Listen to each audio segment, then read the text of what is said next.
Hello everyone, I'm Terry Nealey, your 16th District State Representative. Thank you for joining me on Legislative Update. I would like to begin by thanking everyone who attended one of our recent town halls in Pasco, Dayton, or Walla Walla. It was a great opportunity to get feedback from you on the issues that do affect you. We are now in the final 2 weeks of session, and the focus has finally shifted to the budget. The House Republicans released our budget on February 17th. The Democrats followed with their proposal on the 21st. There are some major differences in the two budgets. The most serious concerns I have with the Democratic budget are cuts to levy equalization, critical access hospitals, and local governments. Levy equalization was created by the legislature to help address property tax-based disparity throughout the state. Districts with lower property values receive a share of state funds to allow more equitable education for all students. The Democrats' proposal uses a budgeting gimmick to delay payments, leaving districts dependent on LEA with a cut of nearly $75 million. For example, in Pasco, LEA funds help pay for dozens and dozens of teachers. This is coupled with an additional appropriations delay in K-12 education of $330 million. Essentially, we are floating about a $405 million check to fund education, which is the state's paramount duty.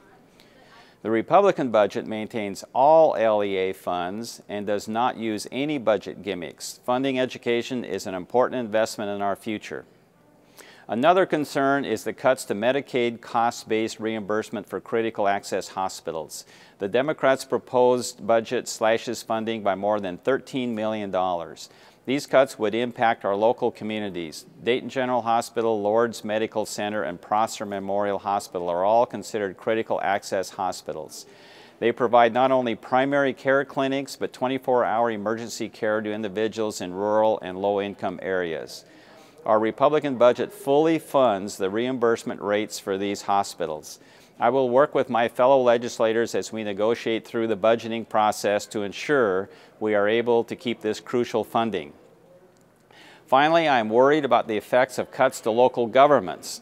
The House Democrats' proposal makes $80 million in cuts to cities and counties through a reduction in liquor sales tax sharing, raising the cost of law enforcement academy expenses, and reducing funding for local public health.